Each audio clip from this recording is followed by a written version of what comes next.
The goal of genetic diagnosis is to determine whether an at-risk individual has inherited a disease-causing gene or not. There are two major types of genetic diagnosis. One is indirect, and the other one is direct. Today, we will cover three topics. First, we will look at indirect genetic diagnosis. In indirect diagnosis, linkage analysis is used to determine whether a parent who carries a mutation has transmitted to his or her offspring. To understand linkage analysis, first I need to introduce you chromosome recombination. Here are two homologous chromosomes during meiosis. And here are three loci, 1, 2, 3. Each has two alleles. When loci 1 and 2 are close enough, chance of crossing over of homologous chromosomes between them is very low. We say loci 1 and 2 are linked. Conversely, when two loci are far enough, such as loci 1 and 3, crossing over between them occurs frequently. We say loci 1 and 3 are unlinked. Here is a pedigree. This man received AB from the father and small a, small b from the mother. If these two loci are unlinked, random segregation of alleles at these two loci leads to 4 types of sperms, which is shown here, 4 types of sperms. 2 parental types and 2 recombinants. If these two loci are very close, as shown on this pedigree, no recombination occurs between these two loci, and his offspring would have only 2 genotypes, 1, 2, 1, 2.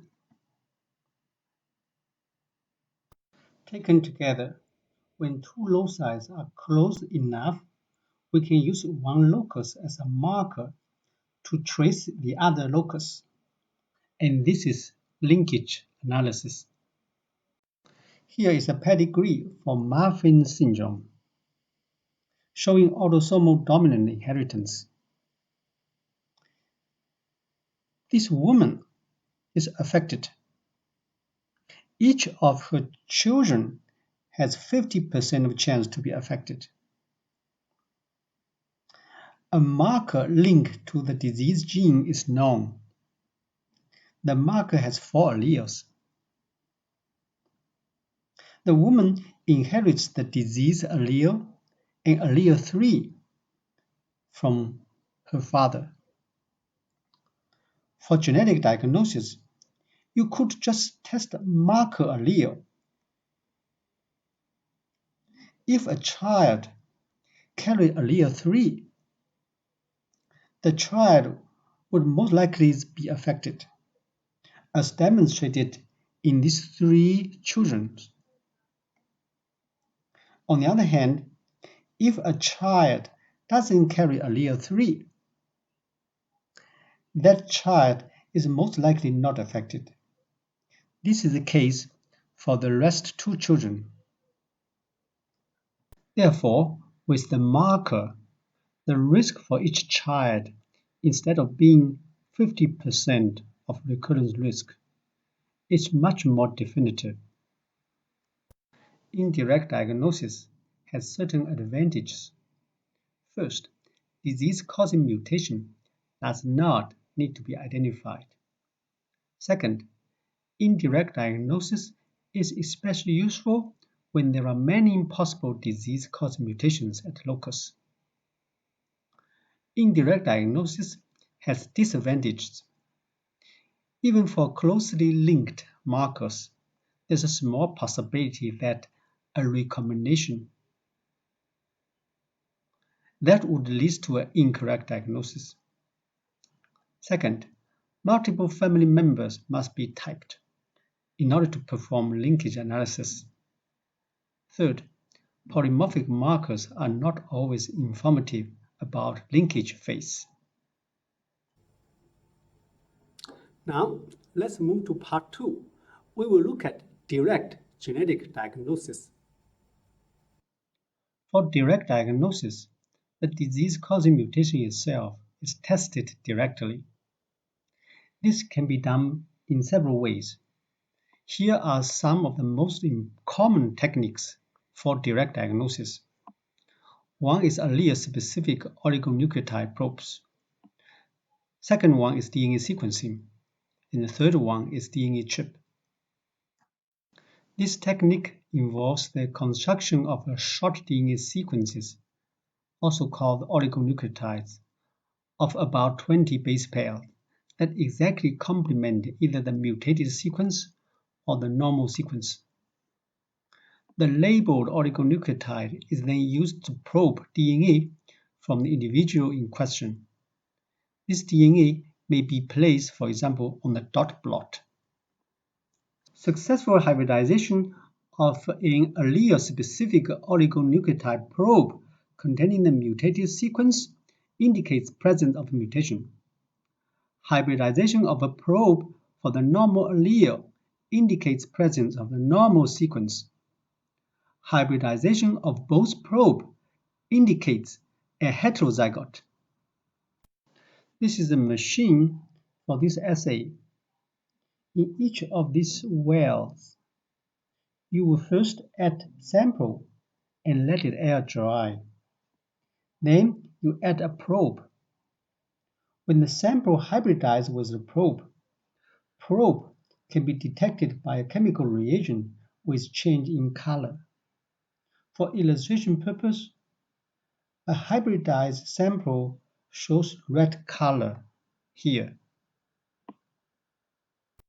Here is a pedigree for sickle cell disease. Beta A probe represents a probe for a normal allele. Beta S probe represents a probe for a sickle cell allele. Both parents carry a normal allele and a sickle cell allele. Here are the results from the children. Fetus carries only sickle cell allele. Therefore, the fetus is affected. Although sequencing of the entire gene is relatively time-consuming and expensive, it is sometimes necessary if no specific set of mutation has been found for a specific disease. I have introduced you DNA sequencing before. Here is integration with recombinant DNA technology.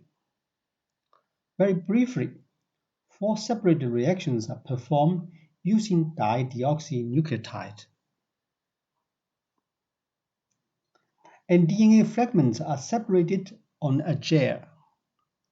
The sequence is read from bottom up, corresponding to TATGG, or on the other side, TATGG. This is the template strand. This is the newly synthesized strand. The end result is DNA fragments in different sizes.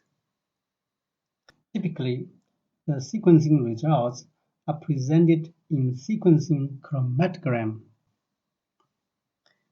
If you look carefully, you will find the lines in 4 different colors. Each color for a specific nucleotide. These two chromatograms represent sequencing results from two opposite directions. Therefore, when you see G on the top, you will find C on the bottom.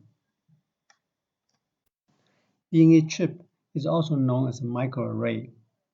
This technique involves embedding thousands of different oligonucleotide probes, representing various mutations and normal sequence on a silicon chip.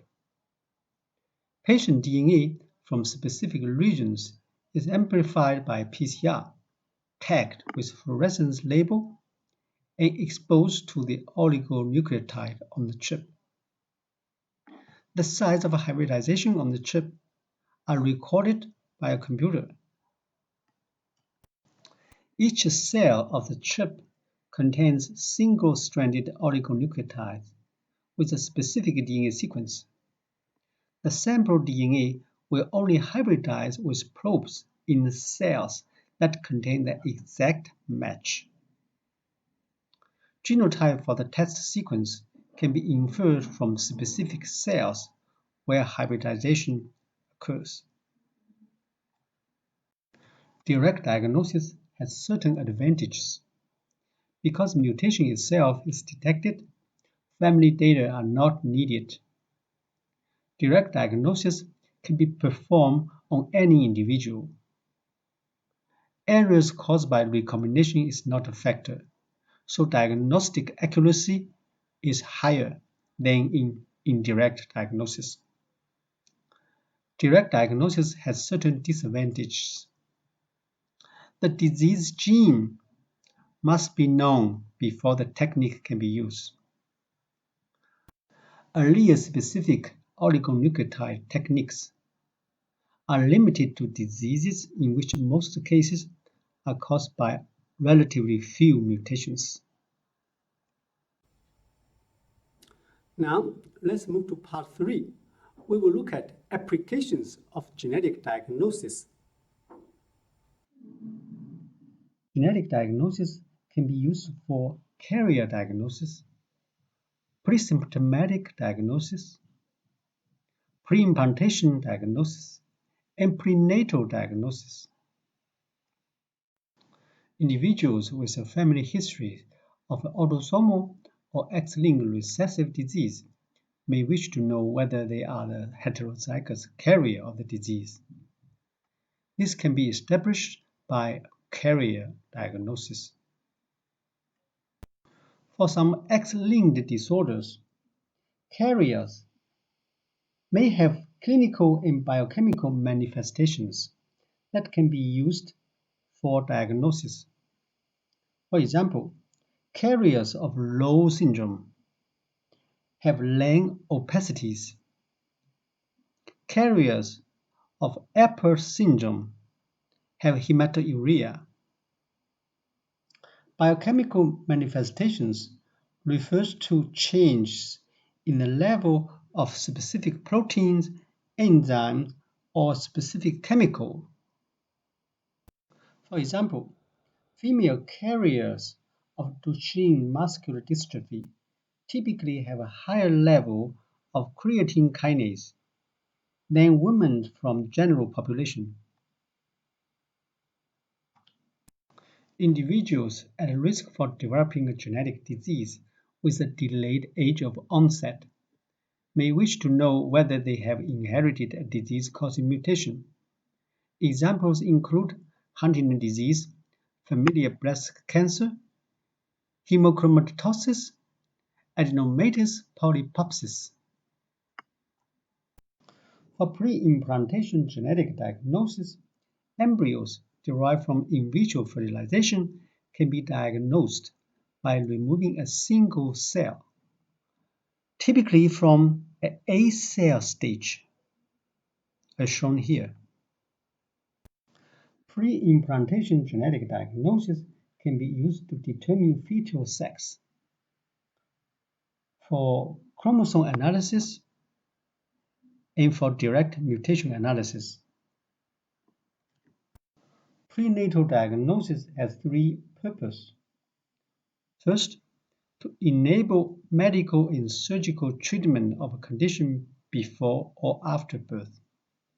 Second is give the parents the chance to abort the fetus with the diagnosed condition. Third is to give parents the chance to prepare psychologically, socially, financially, and medically for a baby with health problem.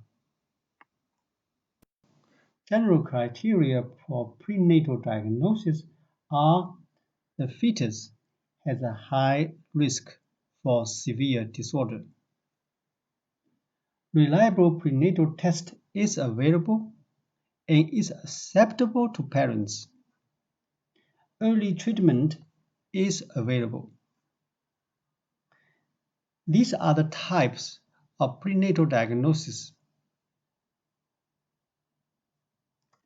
This table summarizes techniques used in prenatal diagnosis. Maternal serum screening and ultrasound are non-invasive. Fetoscopy, amniocentesis, and chorionic villus sampling are invasive. Ultrasonography, or ultrasound, has been used routinely for prenatal care. It can detect some malformations and genetic diseases. For example, nearly all cases of anencephaly, most cases of open spina bifida, some type of reduced stature conditions, and many congenital heart defects can be detected using ultrasound. The sensitivity of ultrasound is low. It fails to detect many genetic and biochemical abnormalities. Neutral thickening is an accumulation of fluid at the back of the neck, as shown here. The greater the thickness, the more likely there will be a chromosomal abnormality, especially Down syndrome, and or cardiac anomaly. These are the typical malformations that can be detected by ultrasound. Using Down syndrome as an example, around 61% of Down syndrome cases can be detected by neutral thickening alone. But with maternal serum tests, success rate increased to 86%. Here is maternal serum screening. It includes tests for the following proteins. First one is PAP-A. It stands for pregnancy-associated plasma protein A. It is a zinc-binding protein and secreted metalloproteinase. It cleaves insulin-like growth factor binding protein. It is produced by trophoblasts and later on by the placenta. In the first trimester, a low level of this protein is seen in Down syndrome. Second protein is HCG. It is produced by embryo. The beta subunit of HCG is increased in Down syndrome pregnancy. Maternal serum a-fetoprotein is produced by yolk sac in the fetal liver during fetal development. In neural tube defects, a-fetoprotein level is elevated. In Down syndrome, the a-fetoprotein level is decreased. Unconjugated estriol is produced in significant amount by placenta. A low level of estriol may indicate Down syndrome. Inhibin A is a hormone that I have introduced you before. An elevated level of inhibin A suggests Down syndrome. For double test, we typically measure PAP-A and HCG. For triple test, we measure HCG, a-fetoprotein, and S-child. For the quadruple test, we add inhibin A to the triple test. As I described to you earlier, a combination of ultrasound and maternal serum screening can increase the accuracy in diagnosis of Down syndrome. For example, a combination of neutral thickening and HCG, a-fetoprotein, and fetal age can increase the accuracy of diagnosis to 86%. To further increase the accuracy of diagnosis, a stepwise sequential testing is recommended. This testing includes two tests. One is first trimester double test. It measures PAP-A and HCG using ultrasound to detect neutral thickening and confirm the fetal age. Second test is a second trimester quadruple test. It measures HCG, a-fetoprotein, S-child, and inhibin A. For example, quadruple test has accuracy of 81%, and stepwise sequential testing has accuracy up to 95%, a significant improvement. A small number of fetal cells cross the placenta barrier and circulate in the mother's bloodstream. These cells can be isolated from the sample of mother's blood, and DNA can be amplified by PCR for genetic diagnosis. Amniocentesis is an invasive procedure that takes a blood sample from one of the blood vessels in the fetus umbilical cord, as shown here. This procedure can be performed from about 18 to 24 weeks gestation. Amniocentesis is to collect a small sample of amniotic fluid at approximately 16 weeks gestation. It is an invasive procedure. The risk of fetal damage is about 1 in 200. Chorionic villus sampling removes a small samples of chorionic villus material, as shown here. The villi are of fetal origin and thus provide a large sample of actively dividing fetal cells for diagnosis. This is an invasive technique. The risk for fetal damage is around 1 in 100, higher than amniocentesis.